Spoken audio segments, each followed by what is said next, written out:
Good afternoon, everyone. My name is Walter West with GarageWorx, and you're watching Inside the Garage.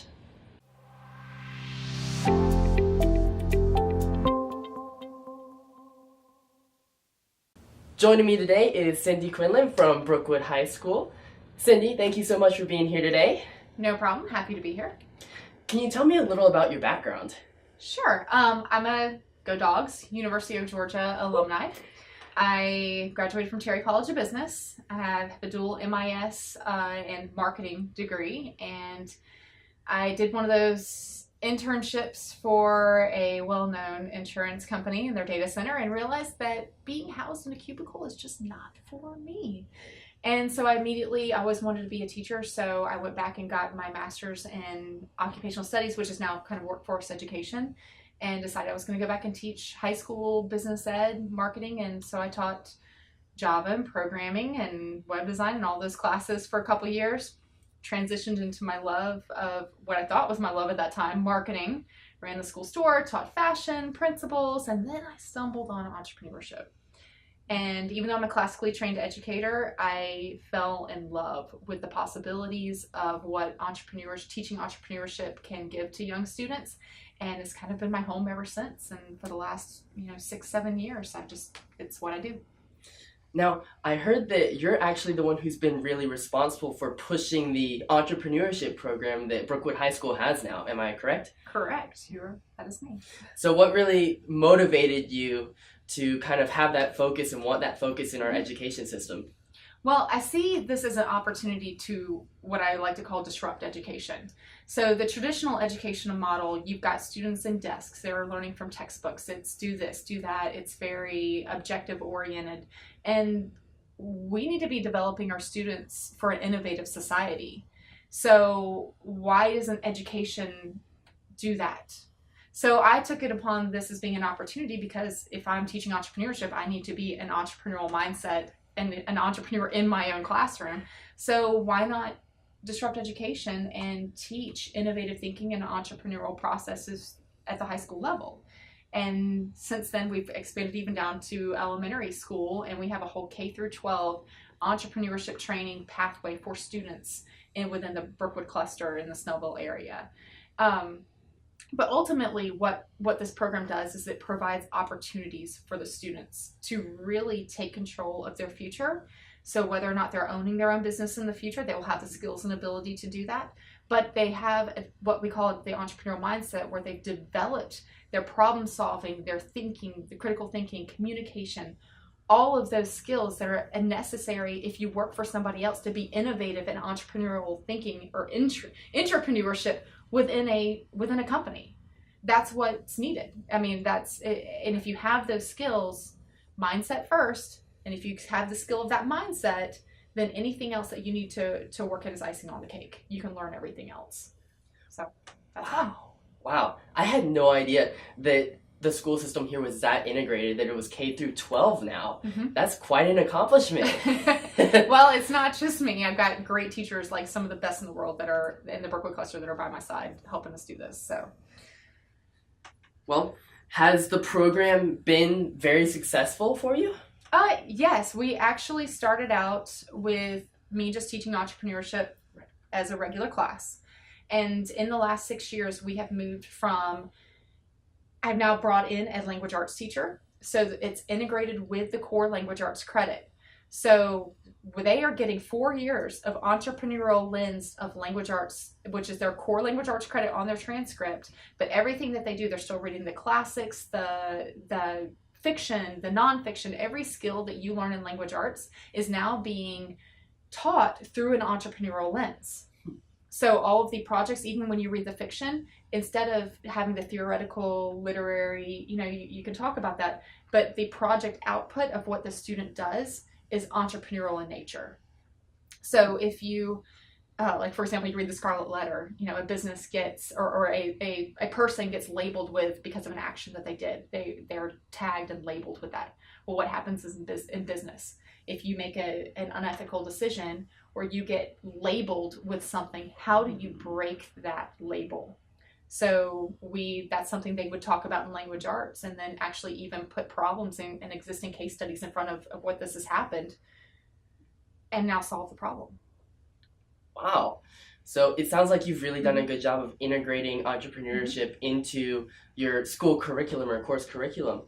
So have you integrated that into other classes as well, such as math and technology classes? We started with the base. Now we've added language arts, and now we are moving into science and social studies in the middle grades. And so let me start with science first. We have an aquaponics program that has been started at Brookwood by Carrie Siddles-Leiber. She's our science department chair, but she does a fantastic job teaching environmental education. But these kids, instead of just doing aquaponics and learning the process of the lab, they're actually growing microgreens and different products and selling them to local businesses around here that's actually supplying, like farm to table type business. So they're supplying and selling. But they take it a step further. They have to solve the problem of shelf life.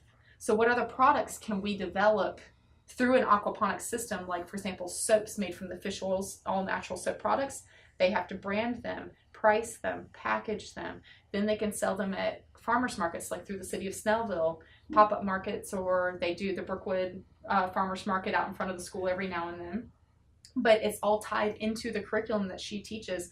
While she's teaching the science, she's teaching entrepreneurial, like almost linear with it, like a parallel version of the program. And then in social studies, middle grades, especially WorkBased is doing some great stuff in middle grade social studies, where instead of just teaching regular world geography, the kids are actually, the scenarios changed where it becomes, let's say South America. Pick a country in South America and put together a promotional pitch of why your country in South America should host the next World Cup. So instead of just getting those factual based of learning and regurgitating that traditional education is, now they have a scenario and a purpose and a problem they have to solve, which is entrepreneurial thinking. And then they have to actually pitch their promotional plan of vying for, like, we need to host the World Cup because this is the infrastructure, this is where everything will be held, this is the cultural traditions. So they're doing all of the learning that they would do in a standard social studies class, but it puts the entrepreneurial thinking lens on top of it.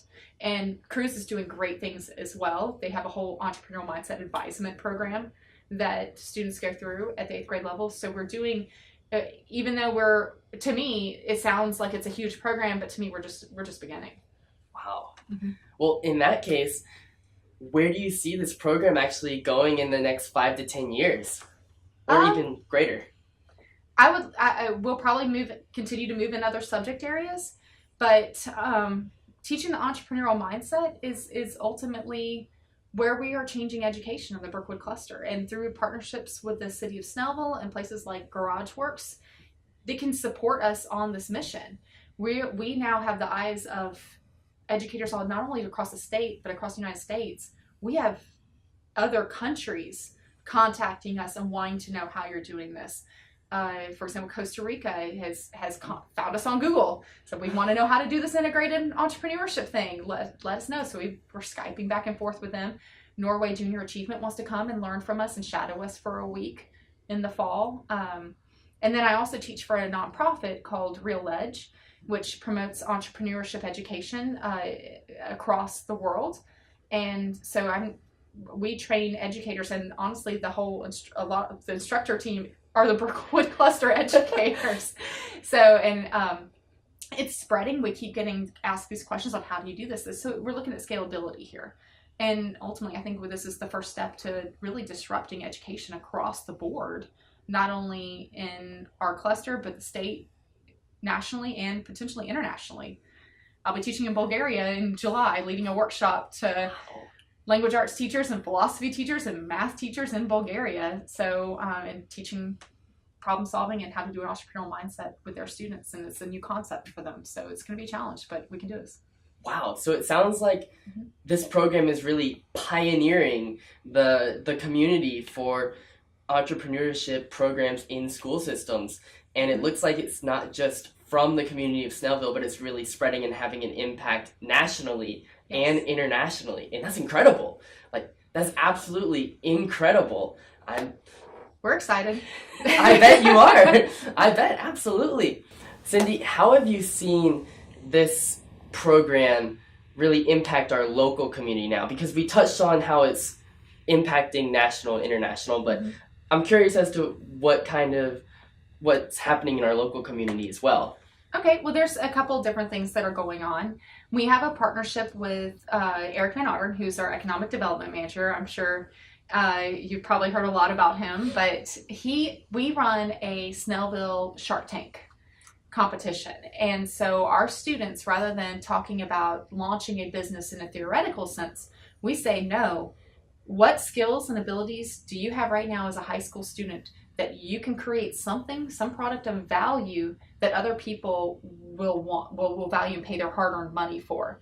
Now let's look at the lean approach and tell me how you can make sales doing that next week. So we model it after the lean approach, but they are still composing along, and building a business throughout the entire year in the traditional sense. So I guess you could call it a hybrid way we've structured it. But at the end of the year, they get to pitch for real investment funds at the Snellville City Shark Tank. And we've done over $20,000 in investment funding to the students who have launched businesses out of the program. And they get a student-issued business license. So you've got economic development and moving within the community in one sense, in an entrepreneurial sense, and a business ownership sense. Because in the city of Snellville, we don't have a lake. We don't have the amusement park. We've got to be innovative with the people that are here in the community. So that's in one sense. We also have a lot of local partnerships with area businesses who are hiring our students in the program to be employees as a part-time job because they like the entrepreneurial mindset and the communication, the professionalism that they're learning through the program. They are becoming exemplary. I know it's an entry-level position, but they are becoming exemplary employees over their peers. So I had one of my students that came through the program came up to me about, right before school got out this year, about a month ago, and said, "Miss Quinlan, I'm now an assistant manager at Stone Mountain." And I said, "Really? Awesome." Because I knew he had the entry-level job, but he said, "No, I moved on up. They said my professionalism was amazing and my communication and my problem solving was so good that I got promoted to assistant manager. I'm 16 years old." I was like,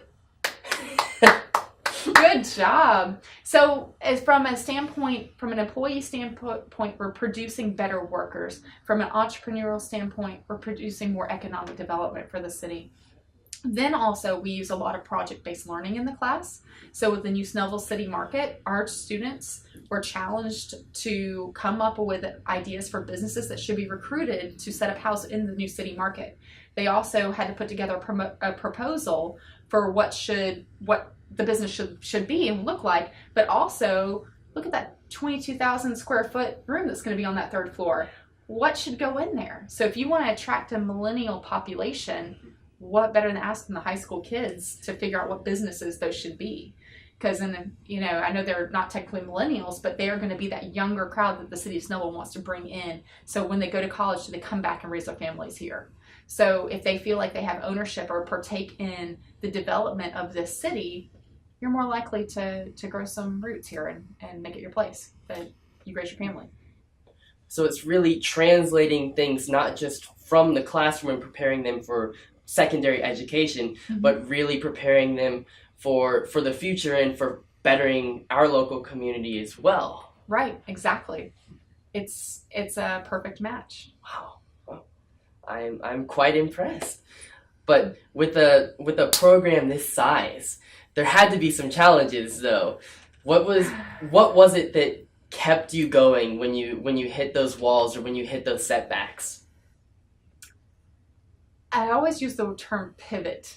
I get my kids used to that lean startup, pivot, persevere, and all that stuff. So I'm like, I got to pivot. So I've had to pivot a lot of times, when I didn't have maybe the right fit or the right class or the right structure, or maybe I just didn't deliver that lesson well enough. But at the end of the day, this comes back to teaching, and that Mother Teresa quote, "If I look at the masses, I will never act, but if I look at the one, I will." And if I look at that one student in my class that I can help through this program, whether I fail delivering this lesson or maybe my business partnership or what activity I was trying to do didn't work so well, but if I can help that one student be a better version of themselves before they leave my classroom door, then I've done my job. And that's what keeps me going in what I do. It's not about the money I make. It's not about, money's nice, but I'm not gonna lie. But it's ultimately about building a better future. And if I can do that for at least one kid, I'm gonna create opportunity for not only them, but the other people they impact throughout their entire life, and the opportunities that they will create for others as they do their footprint throughout life. It's creating that domino effect, like if you can change just one person or impact just one person, who knows how many people they're going to go out and change too. But to me, it sounds like you're changing a lot of lives and doing a lot of great things at the school and really fostering real world applicable experience and entrepreneurship that is going to have a tangible impact, and already does actually. Right. We're building the future, and I say, no, why wait till the future? Do it now. I know the kids in my class are 15 years old, but at Brookwood Elementary, we bring them in at 5, and we say, start, thinking. I mean, when do you teach a kid manners? You teach it when they're young. So why are we waiting to teach problem solving and critical thinking and creativity? Why do we get it out of them and then go back and say, why can't you be creative? No, when you walk into kindergarten at Brookwood Elementary, instead of getting handed a list of jobs that we need everyone to fill, no, I want you to look around the room and figure out what needs to be done. What can you do in this classroom that will bring value for others? Now, apply for that job, interview for it, and we'll pay you Brookwood bucks on Friday for doing that job. And you can have multiple jobs too. Now think outside the box. What else is out there? So you're teaching opportunity recognition and value proposition basically at the age of 5. Wow. And it doesn't take that much. It just takes that little bit of twist of don't give them the list. Promote them to think and create their own list. And that didn't change a lot of teaching. It's just, it ultimately comes down to the teacher. Does the teacher have an entrepreneurial mindset?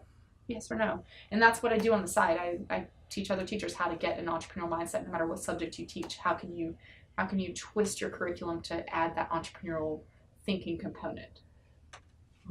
So you're very involved in not just the school system, but outside of the school system, preparing other teachers and other professionals for entrepreneurship and getting that entrepreneurial mindset as well. Yes, I call it a hobby. So yes, I do. And we do have a partnership with Kennesaw State University. Chris Hanks, who started the entrepreneurship program at the University of Georgia, he is now at Kennesaw State University and started the first entrepreneurship major, got approved by the Board of Regents in the state of Georgia. And he's my mentor, and he supports the Brookwood cluster schools, and he's also the president of Real Edge for the nonprofit that I teach for. And that's kind of both of our mission, is that we want to basically disrupt education by improving the process and the way that classroom instruction runs, but using entrepreneurship and the entrepreneurial mindset as the vehicle to do it. So that's our mission. Well, I think you're definitely in the right place for that, because how Snellville is so business oriented and entrepreneurial minded, and like Eric, everyone here is so focused on building a better community and building and stimulating economic development. And it sounds like partnering with the school system and partnering with the local city government and the local businesses is the perfect way to do that. Yes, it is. And so we appreciate all the support that the city of Snellville provides, and then also local businesses that come in and work with the kids. We do a whole roundtable series where we'll bring in 6 to 10 business professionals at a time, and they have to sit in small groups and facilitate conversation and growth about the students' business and where they are, and growing it and building it piece by piece leading up to their Shark Tank pitch. And then we love, GarageWorx being here as an opportunity to help be an extra vehicle to help get the kids to realize their dreams. So it's very important that this is a team effort. It takes a village, and Snellville's definitely the entrepreneurship place, like the village. It's a great place to be. Yeah. Absolutely. We were involved with the Shark Tank program as well. And we had a representative there who's actually one of the sharks, Quinlan Mathis. Yes, I remember. And she really enjoyed getting to be there and sponsor the event and really listen and see how much these kids have really learned and taken outside of the classroom and really applied. And it's incredible to see. It really is. So, yeah, it's awesome. It's a rewarding thing as well. So. Absolutely, absolutely. Well, Cindy, I think we are about out of time, but before we go, where can we find out more information about the entrepreneurship program, if anybody would like to sponsor it or anything like that? Well, they can contact me directly. For me, it's Cindy, Cindy _ I hate this email address. This is horrible. You might want to just flash this on the screen. What we'll do is we'll just we'll put it just on the link bottom? to it. We'll link Okay. to it. Well, okay. So we'll actually just link to your email, and Okay. you can check it out below in the description. Mhm. Is there anything else that you would like to add about the program or anything? Well, I pretty much covered a lot of what we do, and I just know that we're in the beginning phases. And anytime that we can have business partnership support, it's like I said, it is a village and it is a community effort. We can only do so much in the classroom, and even if we are doing this disruptive methodology of teaching, you've got to have the community support to really drive it home and make it real for the kids and give them that extra layer. So if anybody is interested in volunteering and wants to work with the kids in the program, and we can do elementary, middle, or even high school, if they email me, I'll be able to funnel them and send them to the right direction. But donations of time is a great place to start. If you're interested in serving on the Shark Tank panel, contact Eric Van Otteren, and he will make sure that you know exactly what to do for that. So, well, that's fantastic, and I hope we can continue to partner and work with you and work to support the local entrepreneurship program here as well. Awesome, I appreciate it. Thank All you. right. Well, thank you so much for being here, Cindy. It's been a pleasure talking to you. Awesome. Good to talk to you. Let's do outro. This has been Inside the Garage with Walter West. Thanks for tuning in. Make sure to follow us on social media to stay up to date with our latest content. See you next time.